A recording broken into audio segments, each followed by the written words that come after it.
तो आज हम चर्चा करेंगे रसोई गृह अर्थात किचन वास्तुशास्त्र के हिसाब से किस दिशा में होनी चाहिए।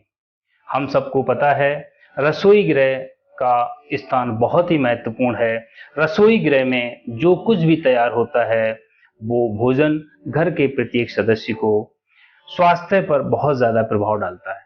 यदि रसोई गृह गलत स्थान पर बना है तो मनुष्य को बहुत सारी समस्याएं और बहुत सारी बीमारियों से गुजरना पड़ता है, जैसे digestion issue, heart attack, acidity आदि रोग लग सकते हैं। इसका कारण यह है कि पृथ्वी की चुंबकीय शक्ति और प्राकृतिक ऊर्जा का अधिकतम उपयोग होता है।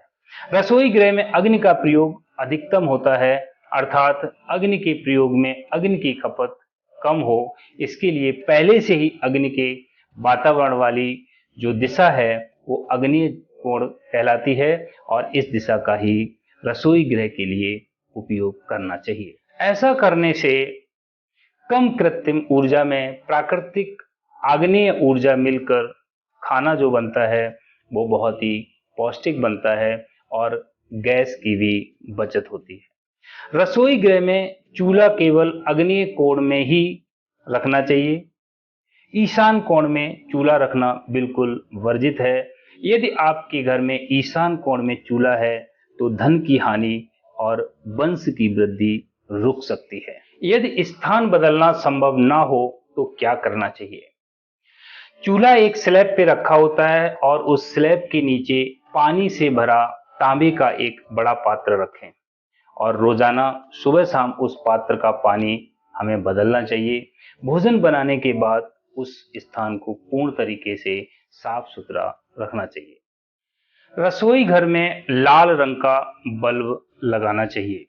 अनाज के जो डिब्बे हैं उन डिब्बों को उत्तर पश्चिम अर्थात वायव्य कोण में रखना चाहिए। रसोई गृह में पीने का पानी ईशान कोण या उत्तर दिशा में रखें।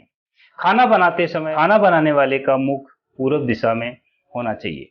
खाली और जो अतिरिक्त गैस सिलेंडर हैं वो नैऋत्य अर्थात दक्षिण और पश्चिम दिशा की ओर रखें। यदि फ्रिज रखना है तो उसे दक्षिण, पश्चिम व उत्तर दिशा में रखें। और विशेष जानकारी आपको वास्तु से संबंधित चाहिए तो आप क्रिस एस्ट्रो सॉल्यूशन से संपर्क कर सकते हैं। आपको इससे संबंधित विस्तृत जानकारी प्राप्त होगी। राधे राधे।